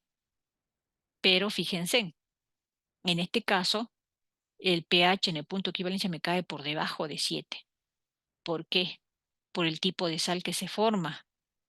La sal que se forma acá hidroliza y me libera iones de hidrógeno al medio y por eso eh, tengo un pH tirando a ácido en el punto de equivalencia. ¿Mm? A modo resumen, dice, en el punto de equivalencia, ¿cómo es el pH? Neutro para valoraciones de ácidos y base fuerte. Es neutro. Si yo tengo ácidos débiles, hemos visto que el pH en el punto de equivalencia es básico. En cambio, si yo valoro bases débiles, el pH en el punto de equivalencia es ácido. Eso es lo que hemos visto. Bueno, ¿se entendió? ¿Hasta ahí? Y profe, Bueno, indicadores en titulación ácido-base. Eh, ¿Cómo hago yo en el caso de volumetría ácido-base para saber cuándo he llegado al punto final? Cuándo he agregado la cantidad de reactivo valorante que ha completado la reacción con el analito. Bueno, en este esquemita aparece, fíjense, que uso como reactivo valorante la solución de hidróxido de sodio, que el analito es una solución de ácido clorhídrico, pero dice más gotas de fenolftaleína. Esa fenolftaleína es un indicador ácido-base. Este tiene un color cuando está con su forma ionizada y su forma no ionizada, y lo que caracteriza a los indicadores químicos que se usan en volumetría ácido-base es que tiene un color su forma ionizada y otro color su forma no ionizada. Y depende en qué medio están, tienen uno u otra forma y tienen entonces uno u otro color. Entonces hay que elegir bien el indicador de tal manera que ese cambio de coloración que ellos sufren, lo sufran justo en la zona que corresponde al pH donde se completa la reacción. Hay que elegir bien el indicador. Entonces uno suele tener tablitas donde sale la zona de viraje de los indicadores. ¿Mm? Entonces allí tienen, por ejemplo, violeta de metilo, dice que cambia de amarillo a violeta entre un pH 0 a 2. ¿Mm? El rojo de metilo cambia de rojo a amarillo en una franja de pH de 4 a 6. Y así, la fenolftaleína, por ejemplo, pasa de incoloro a rojo violeta, dice, en una franja, acá está, más o menos por acá, cerca de 8. ¿Eh? Eh, Antes de llegar a 8 y pasando 8. ¿Mm? En esa variación de pH pasa de incoloro a rojo violeta. O sea, un poquito por arriba de 7. Fíjense que no está virando exactamente en 7 la fenolftaleína. Pero bueno, y así uno ve en qué rango, en qué variación de pH cambia de color y de qué color a qué color uno tiene que saber para tener en cuenta, según el indicador que uno está usando, qué color ve al comienzo y qué color tiene que ver cuando se produzca la transición. ¿Mm? Bueno, entonces es importante la selección del indicador. Veamos, por ejemplo, cómo podríamos elegir ese indicador, eh, así en forma general, ¿sí? Y después ya vamos a ver el tema de los cálculos. Esto de los cálculos, como verán acá, lo tienen hecho, pero no lo tienen hecho es con los valores que ustedes tienen en la guía, porque yo quiero que ustedes lo hagan. Entonces yo les voy a explicar cómo se hace el cálculo de acuerdo al ejemplo que yo hice acá, pero ustedes después tienen que sentarse a estudiarlo y ya lo aplican a los datos que tienen en la guía, porque van a tener que llevar hecho los cálculos para pesar el vistalato. Bueno, bueno, le explico esto de la titulación, supongamos de ácido fuerte con base fuerte. Em, bueno, nosotros ya hemos visto cómo es la forma de la curva. Esta es la forma de la curva. eh, Cuando yo hago la titulación de un ácido fuerte con base fuerte. Tiene un cambio brusco directamente, sabemos el punto de equivalencia es a pH 7, y en el rango de, digamos, que se produce o cuando llegamos al punto de equivalencia es brusco, o sea, una pequeña gotita ya me produce ese cambio brusco de pH de 3 prácticamente a 11, sin casi modificar mucho el agregado de volumen. Una gotita, menos de una gotita ya me produce el cambio de coloración. Entonces yo tengo que ver dentro de qué franja cambia de color eh, los indicadores para ver si me pueden servir. ¿M? Bueno, dice, en ella se observa que no extremo de la curva, bueno, por el contrario, en las proximidades del punto de equivalencia para pequeñas cantidades de solución valorada, el pH varía bruscamente, eso ya lo dijimos, cualquier indicador cuyo intervalo de viraje esté dentro del rango, entre 3 y 7 será adecuado. Para este caso, como la fenolftaleína acá me está diciendo que va a variar el rango está cubriendo esta zona de pH, entre pH por arriba de 8 hasta 10, dice el rojo de metilo, que cambia más o menos entre 5 y un poquito más de 6. Esta es la franja que cubre. El naranja de metilo, desde 3 más o menos hasta 5, cambia de color. ¿Mm? Me sirven ellos tres, porque los tres están cambiando de color dentro de la zona, digamos, en la que se produce el salto brusco en el punto de equivalencia. O sea, no importa que no cambien a pH 7 exactamente de color. ¿M? Ya sé que el punto de equivalencia es a pH 7, pero ellos me pueden indicar cuándo he llegado al punto de equivalencia para cortar el agregado. Cuando yo veo el cambio de coloración, cierro rápido el robinete y leo el volumen. Eso me tiene que permitir a mí el indicador. El cambio del indicador me sirve para agarrar, usar el dedo para cerrar rápido el robinete. Eh, Me sirven los tres porque los tres van a virar. Este va a virar cuando llegue a pH 3 y hasta pH 5 ya va a cambiar de color. El rojo de metilo en este rango y la fenolftalina en este rango. Pero fíjense en que todos esos rangos se dan, ¿cuánto he agregado yo? Esto es 25. Eh, en 25 y está ahí recta la curva. En 25 exacto van a virar los tres. Si yo pruebo con los tres, van a cambiar los tres por cómo es la curva. Entonces los tres me permiten a mí determinar el punto de equivalencia, porque es así la gráfica. O sea, yo tengo que ver a qué volumen se me produce ya el salto. Bueno, 25. ¿Cuándo deja de 25.1 ya? Ahí podría decir, bueno, me salgo del salto, pero con 25 están virando los tres indicadores, están cambiando de color. Vean la diferencia, por ejemplo, si estoy titulando un ácido débil con base fuerte. La curva ya es diferente. Ya hemos visto que acá tiene un buffer y después es así.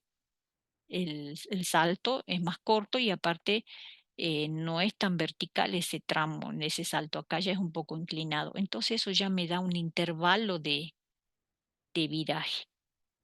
Si yo marco acá, fíjense otra vez en naranja de metilo está marcado acá entre 3 y 4, y algo de pH para virar. Igual que acá, ¿ven? 3 y 4 para que vire el naranja de metilo. El rojo de metilo entre 5 y un poquito más de 6. Lo mismo acá. Y marcamos también la fenolftaleína. Y si nosotros vemos, eh, no nos sirve naranja de metilo ni rojo de metilo. ¿Por qué? Porque naranja de metilo no he llegado al punto de equivalencia y ya acá va a virar acá, va a comenzar a virar y termina de cambiar acá y no he llegado al punto de equivalencia. Si miro al rojo de metilo, comienza a virar acá y acá termina de cambiar. Pero fíjense, no coincide con el volumen que tengo que añadir para llegar al punto de equivalencia. Entonces no me sirve. La fenolftaleína sí. De estos tres indicadores, el único que me sirve para detectar el punto de equivalencia, para este caso, sería la fenolftaleína. En esta gráfica están marcados, por ejemplo, con colores la zona de viraje del rojo de metilo y de la fenolftaleína. Y ahí se ve, por ejemplo, que para pH 8,8 sí se produce la transición de incoloro al fucsia, bueno, de la fenolftaleína.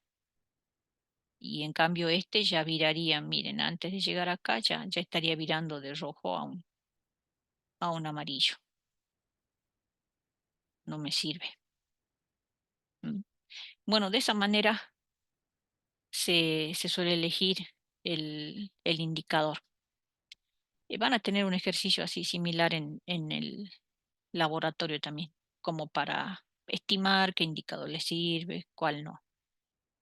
Bueno, ahora sí vamos a los cálculos. ¿Esto se entendió? ¿Mm? ¿Se entendió esto, chicos? ¿O no? Sí, profe, sí se entendió. Bueno, de todos modos, después igual lo miran con detenimiento.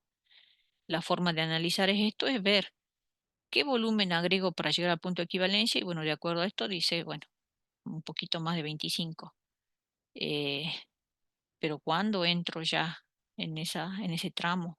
En 25 más o menos. ¿Y hasta dónde? Y tengo que venir hasta acá un poquito por arriba de 25. Estoy en la zona de viraje, pero acá es, al tener esta pendiente la recta, es como que tengo que ser bien específico, que el cambio se produzca lo más cercano posible al punto de equivalencia. Como esta recta es oblicua, no me da igual cualquier indicador, sino uno que tenga su cambio bien próximo al punto de equivalencia. Acá me da lo mismo cualquiera de los tres. ¿Por qué? Porque la recta es bien vertical en el salto, bien vertical. Entonces eso me está indicando que está clavado en un determinado volumen, es el cambio. Una gota más, una gota menos, ya me salgo de ese salto. Y los tres viran, entonces los tres me sirven. Bueno, para los cálculos, eh, nosotros, ¿qué vamos a hacer? Vamos a hacer una titulación ácido-base en el laboratorio. Vamos a tener como analito una solución de ácido clorhídrico y vamos a tener como reactivo valorante una solución de hidróxido de sodio, que como hemos visto no es un patrón primario. Entonces, vamos a tener que determinar su concentración exacta haciendo la estandarización de esa solución de hidróxido de sodio primero. Para ello vamos a tener que usar como patrón primario biftalato de potasio, que es el que se suele usar para eh, estandarizar solución de hidróxido de sodio. Em, Nosotros para ello, bueno, tenemos que saber que ¿por qué si yo uso como reactivo valorante ácido clorhídrico o hidróxido de sodio, yo no tengo un patrón primario? Eh, Porque no son reactivos que tengan alta pureza y porque si yo preparo soluciones con el tiempo, esas soluciones se pueden ir debilitando. Por ejemplo, les digo, nosotros cuando tenemos soluciones preparadas de ácido clorhídrico o de dióxido de sodio en el laboratorio, si nos sobran las guardamos, pero las rotulamos con la fecha en la que han sido preparadas. Y cuanto más viejas son, eh, por más que sea, supongamos, una solución de ácido clorhídrico 1 molar, que es una concentración importante, digamos, eh, no es una solución diluida, una solución 1 molar de ácido clorhídrico, pero si la usamos después de que hayan pasado años, no tiene la misma fuerza, no tiene la misma fuerza. Entonces, las soluciones de hidróxido de sodio, de ácido clorhídrico, no las puedo tomar como patrón primario porque sus concentraciones no se mantienen en el tiempo, se van deteriorando. Y suele pasar eso con la mayoría de los reactivos. Entonces, si yo quiero usar una solución de hidróxido de sodio o ácido clorhídrico como reactivo valorante, lo voy a tener que estandarizar. Voy a tener que preparar su solución y voy a tener que determinar con exactitud su concentración. Eso es estandarizar. ¿Qué voy a usar? Un patrón primario. Ya hemos visto qué características reúnen los patrones primarios. Son muy puros, esa pureza se mantiene en el tiempo y tienen una fórmula química bien definida y suelen tener una masa molar importante, por lo que me permite pesarla con exactitud, sin cometer muchos errores. Y bueno, allí les aclaro que si mi reactivo valorante es el hidróxido de sodio, se suele usar bistalato de potasio como patrón primario y si es ácido clorhídrico, se usa el carbonato de sodio como patrón primario. Bueno, ¿cómo vamos a hacer nosotros para estandarizar la solución de hidróxido de sodio con bistalato de potasio? Lo primero que tenemos que hacer es calcular la masa de bistalato de potasio que tenemos que colocar en el Erlenmeyer. Esa, este cálculo es el que ustedes van a llevar hecho ya al laboratorio el día jueves. Ustedes tienen que ir sabiendo cuánto tienen que pesar de bistalato de potasio para comenzar a trabajar. Ya lo llevan hecho al cálculo. Y tienen que ir estudiando cómo se hacen los demás cálculos para que en función de que les vayan saliendo los datos, ustedes ya los cálculos los hacen. No le va a costar, yo creo que no, si se sientan a estudiar todo esto que tienen de ahora en más en el PDF, porque está explicado paso a paso cómo se hacen los cálculos. Bueno, em, ¿qué tenemos que saber? Bueno, yo tengo que saber de qué volumen es mi bureta. Vienen buretas de 25 mililitros, de 50 mililitros. Bueno, acá yo por no darle servido nada más, le pongo que tengo una bureta de 50 mililitros y que quiero gastar 25 mililitros. Yo tengo que decir cuánto quiero gastar de ese de volumen de la bureta, yo, para hacer los cálculos. Eh, ¿Por qué les digo no les lleva todo servir? Porque ustedes en realidad van a tener bureta de 25. Sí, en el laboratorio creo que hay de 50, pero tenemos más de 25, así que seguro le van a poner de 25 mililitros las buretas, no de 50.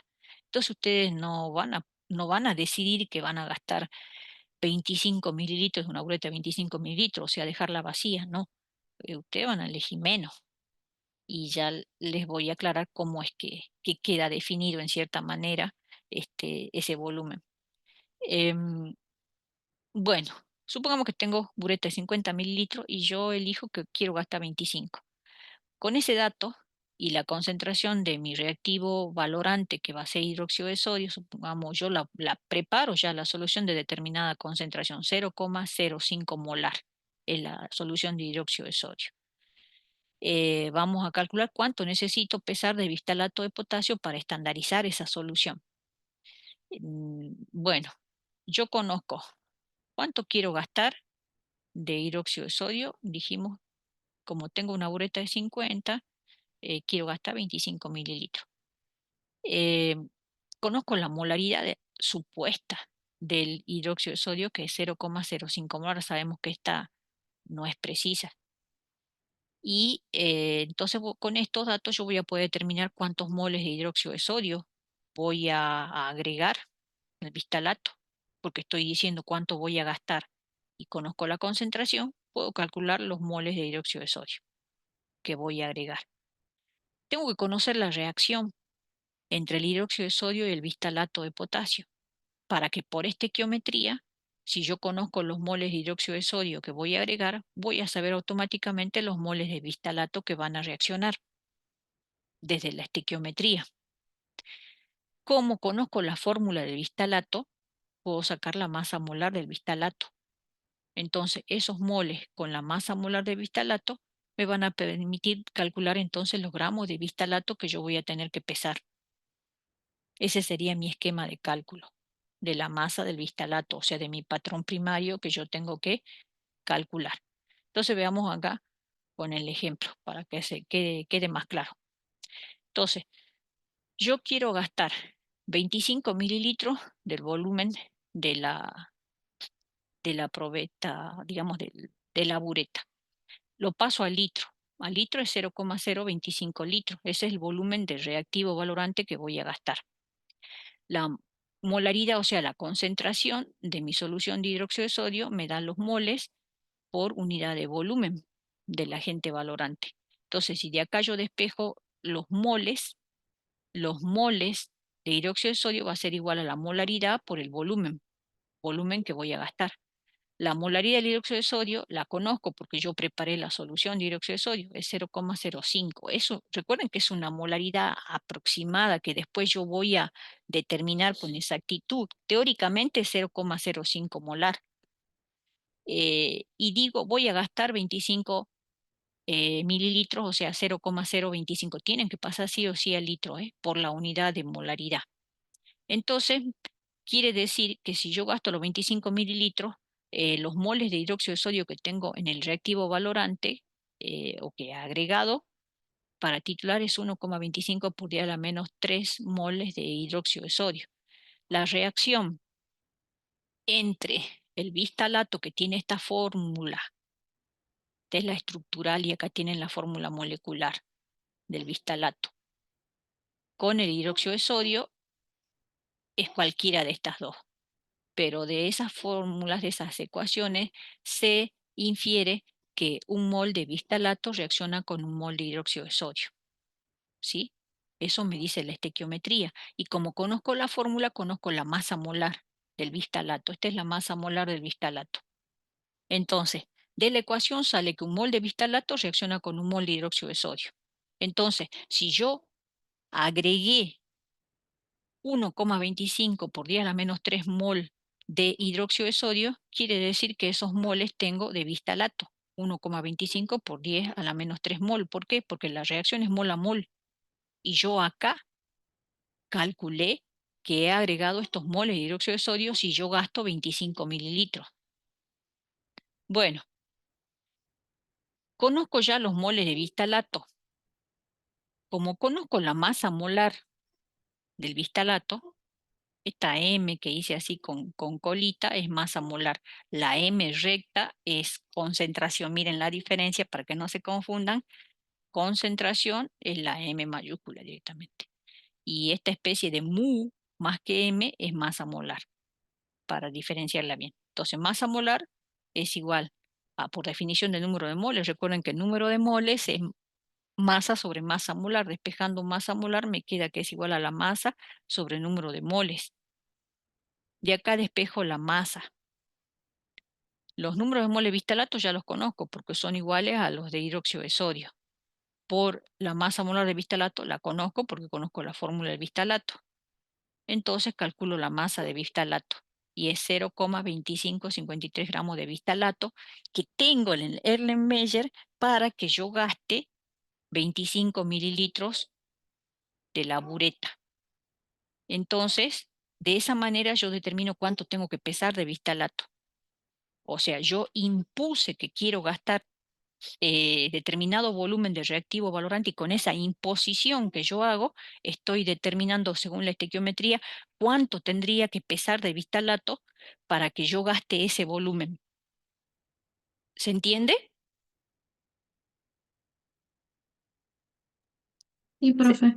Bien, entonces nosotros somos los que decidimos cuánto vamos a gastar de bistalato porque nosotros estamos decidiendo cuánto vamos a gastar en volumen de hidróxido de sodio. En el caso de ustedes, como ustedes tienen una bureta de 25 y bueno, podemos imponer que gastamos 20, pónganle 20. o 10 para el cálculo. Ustedes imponen, dicen cuánto quieren gastar. Tiene que ser menos. No tiene tampoco que ser muy próximo al volumen total de la bureta. ¿M? Eh, bueno, entonces em, ya sabemos, este cálculo lo tienen que llevar hecho ustedes. Ya sabemos cuánto hay que pesar. Esto se pesa en balanza analítica porque tiene que ser pesado con precisión. Supongamos que acá me da 0,2553 gramos. Supongamos que esta sea la masa que le den. Y cuando ustedes pesen, se pasan a 0,2554. No lo cambian. Ustedes anotan, no es que, uy, no, tengo que tirar y voy a volver a pesar para que me dé exactamente 0,2553. No. Si me da 0,2554, no hay problema. Anoto la masa que realmente he pesado, 0,2554, y sigo, porque lo voy a necesitar ese valor para cálculo. O sea, igual si yo me pase un poquito o me falta un poquito, lo anoto a la masa que realmente he pesado, porque la voy a tener que usar para los cálculos. ¿Entienden? No hace falta que yo me ponga a pesar con esa actitud hasta que llegue a los 0,2553. Me pase un poquito, no importa, igual lo hago y este, anoto el valor nada más. ¿Qué hago después? Voy a agregar esos 0,2553 al, al measure. Allí voy a agregar, por ejemplo, 50 mililitros de agua destilada. Creo que ustedes en la guía tienen 100, que van a agregar 100 mililitros de agua destilada. Esta agua destilada no es cualquier agua destilada, fíjense bien, porque allí tienen que un agua destilada que ha sido previamente hervida para eliminarle cualquier gas disuelto en el agua, por ejemplo, dióxido de carbono que se disuelve con facilidad en el agua y que puede llegar a interferir en la reacción. Entonces, esa agua que ustedes van a usar va a estar bien identificada allí. No es cualquier agua destilada, la tienen allí eh, y ha sido previamente hervida. Ustedes van a agregar y van a disolver el bistalato. Y le van a poner como indicador 2 gotas de fenoltaleína. Van a cargar la bureta con el reactivo valorante, que es la solución de hidróxido de sodio, cuya concentración nosotros la hemos preparado teóricamente 0,05 normal o molar, a ver, molar. ¿M? Em, y hacemos la titulación. Vamos agregando gota a gota hasta que se produzca el viraje de la fenolftaleína. Em, Recuerden que acá teóricamente nosotros hicimos los cálculos para gastar 25 mililitros, para este ejemplo, ¿sí? Por eso les decía que uno ya sabe cuándo piensa que va a tener que parar. Nosotros, como hemos hecho los cálculos de vista lato, considerando que quiero gastar 25, ustedes van a tener que hacer por menos porque su breta es de 25. eh, Ustedes saben que próximo a 25 tiene que cambiar. Entonces yo supongamos que hasta 19, pónganle que agrego rápido, agitando el measure todo, agrego rápido, pero después ya voy gota a gota, con mucho cuidado porque sé que me puede cambiar. No exactamente 25, me puede cambiar antes o me puede cambiar un poco después. Por ejemplo, acá yo he supuesto, para el ejemplo, que me cambio a 25,5 mililitros de hidróxido de sodio. Bueno, me cambio, entonces lo paso a litro al volumen. En el punto de equivalencia, si yo trabajo con molaridad, hemos visto que los moles de hidróxido de sodio son iguales a los moles de mi analito. En este caso sería el bistalato. ¿M? Yo no estoy haciendo todavía la determinación, estoy haciendo la estandarización, determinando la concentración real de la solución de hidróxido de sodio, que es mi reactivo valorante. Y los moles los puedo calcular desde la molaridad, por definición de molaridad, que son moles por unidad de volumen. Entonces, despejando los moles, me queda que son iguales a la molaridad de hidróxido de sodio por el volumen del hidróxido de sodio. Y los moles de bistalato los puedo calcular por la definición de masa molar de bistalato. ¿Sí? Los moles son iguales a masa de bistalato sobre masa molar de bistalato. ¿Esto se acuerdan? Esta definición de los moles se calcula masa sobre masa molar. Conozco la masa de bistalato y conozco la masa molar de bistalato porque yo sé cuánto pesé de bistalato y la masa molar por la fórmula. Acá es donde yo les digo, por eso les digo que acá se coloca lo que yo he pesado de bistalato, entonces no hace falta estar mintiendo o poniendo un valor que no es. Si yo me pasé un poquito acá, igual se va a corregir los cálculos porque yo acá yo voy a poner el valor real que usé o que logré pesar, ¿entienden? Si a mí en mis cálculos me sale que tenía que pesar 0,2553, pero logré pesar 0,2554, no importa, lo anoto y cuando yo haga este cálculo de la estandarización voy a poner acá el valor real que pesé y la masa molar. Por eso es que le digo que no se hagan tanto drama, pero obvio no tiene que pasarse mucho. Bueno, la molaridad es lo que yo quiero determinar. Esa es mi incógnita, la concentración real de la solución de hidróxido de sodio. Entonces paso para el otro lado el volumen que he gastado de hidróxido de sodio. Yo he supuesto que he gastado 25,5, ¿ven? Por más que yo hice los cálculos para gastar 25, no gasté 25, gasté 25,5. Y así les va a pasar, no van a gastar exactamente, pero tienen que ser parecidos. Si difiere mucho, hay algún error, ¿eh? Tiene que ser aproximado el volumen a lo que yo calculé que quería, a lo que yo estimé, digamos, que iba a gastar. No tiene que ser muy diferente. Si me sale muy diferente, algo hice mal, eso sí. Em, bueno, entonces lo paso a litro y pongo acá lo que gasté. El dato de la concentración de hidróxido de sodio, o sea, el de la concentración real, me sale de este cálculo. Esa es la concentración real del reactivo valorante. Y esa es la concentración que voy a considerar como concentración real de reactivo valorante ahora para hacer la determinación de mi analito, que es la solución de hidróxido, perdón, de cloruro de hidrógeno, o sea, de ácido clorhídrico. ¿Se entendió hasta allí? Sí, profe. Bueno, una vez que ya tengo estandarizado, ahora sí ya hago la última parte, ¿sí? Y acá ya terminamos nosotros. Em, Ahora sí vamos a hacer la valoración de mi analito. Mi analito es una solución de ácido clorhídrico que tiene una concentración 0,05 molar y cargo 20 mililitros de esa solución en el Erlenmeyer y le agrego mi indicador que es la fenolftaleína, 2 gotitas, por ejemplo.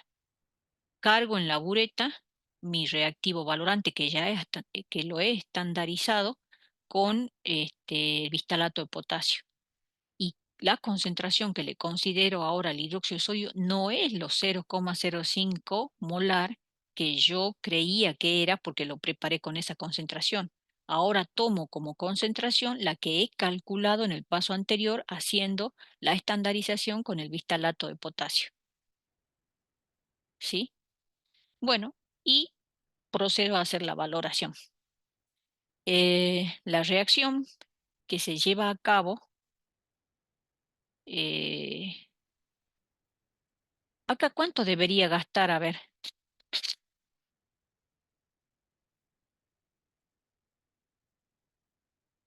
acá yo sabía cuánto tenía que gastar. ¿Por qué? Porque yo elegí el volumen que consideré que debía gastar de hidróxido de sodio. Acá elegí que sean 25. Entonces yo sabía que tenía que andar rondando los 25. Un poquito menos, un poquito más, pero tenía que andar por ahí.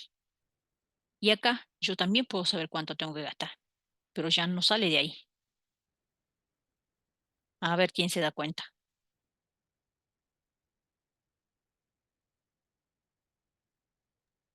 Como las concentraciones son muy parecidas, el volumen también debería ser muy parecido. Muy bien, o sea, las concentraciones del ácido clorhídrico y la del hidróxido de sodio, fíjense, son muy parecidas. Son muy parecidas.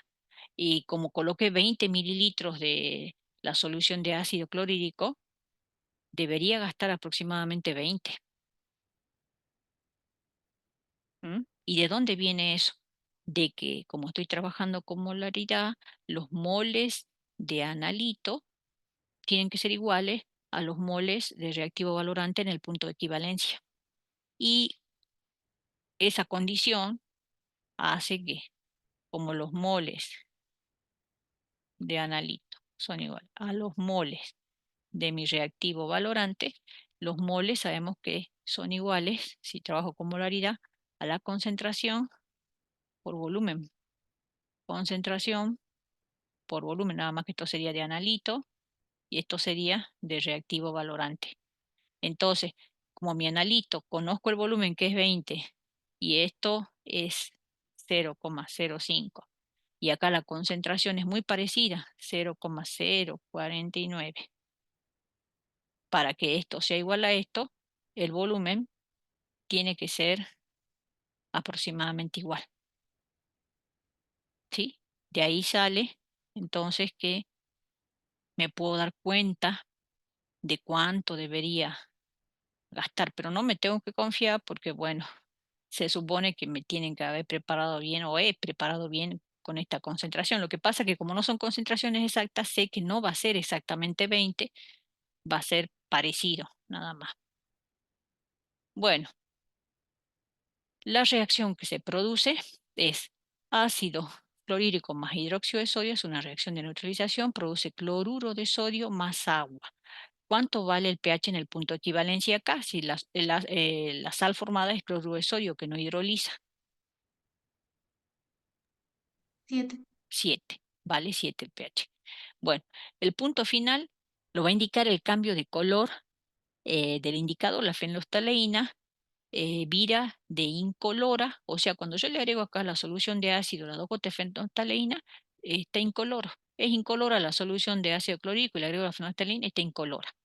Cuando yo llegue al punto final va a ser un rosado bien débil. No esperen que se ponga fucsia, ¿eh? Si se pone fucsia, ustedes se han pasado ya.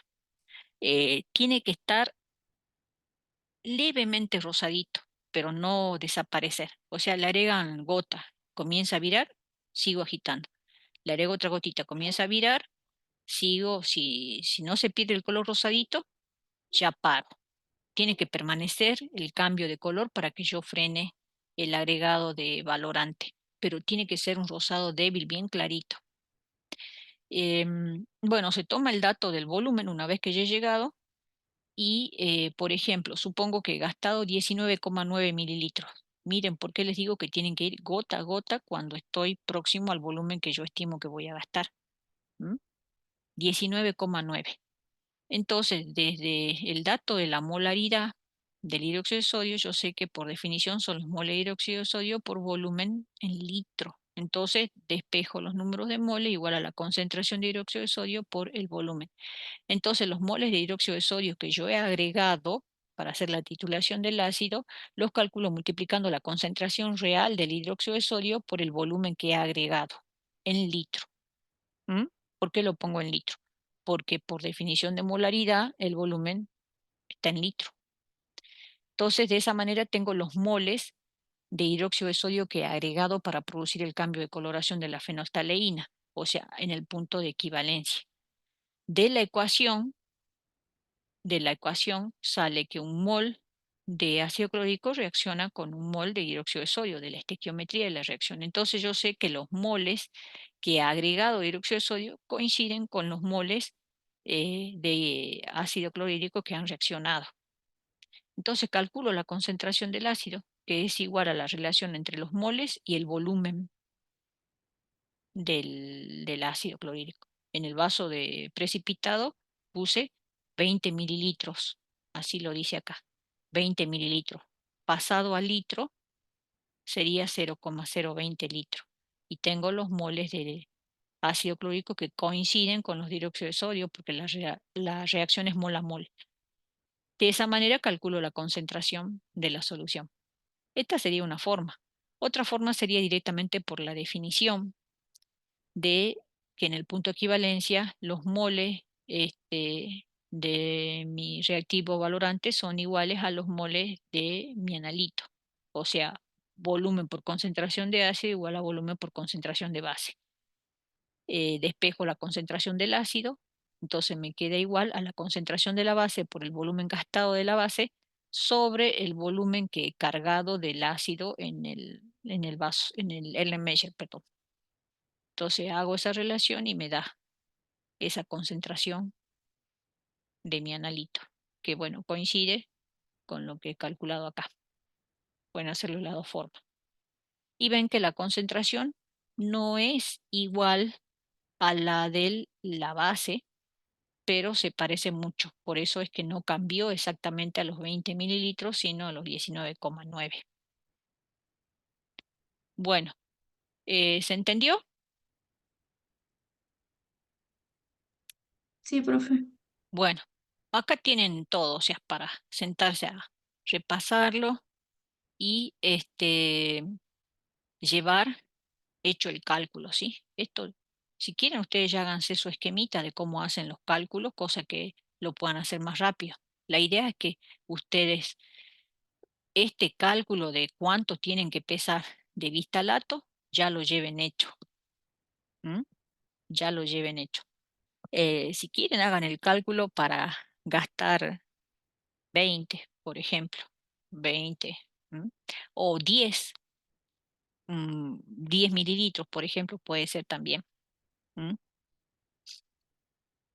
Para pesar el vistalato. Eh, y bueno, como se va a cargar 20, fíjense bien cuánto se cargan, háganse su esquemita, cuánto van a cargar de ácido en el Erlenmeyer. Fíjense en la guía ya está definido eso, ¿sí? Así ustedes también tienen en cuenta a la hora de titular cuánto van a tener que gastar del hidróxido de sodio estandarizado. ¿M? Y llévense ya un esquemita de los cálculos para que en función de cuando ya tengan los resultados, van reemplazando y haciendo los cálculos y lo vuelcan en el modelo de informe. Porque la idea es que ahí, en la primera hora, esto ya se termina la parte práctica y en la segunda hora ustedes ya hacen los cálculos, llevan calculadora, calculan allí en clase nomás, completan el modelo de informe y el profesor se los visa y ya les coloca el aprobado en el informe, se lo llevan corregido. Esa es la idea. ¿Mm? Bueno, ¿alguna pregunta? Profe, ¿la solución de hidróxido de sodio y de ácido clorhídrico ya va a estar preparada en el laboratorio? Sí, sí. Lo que ustedes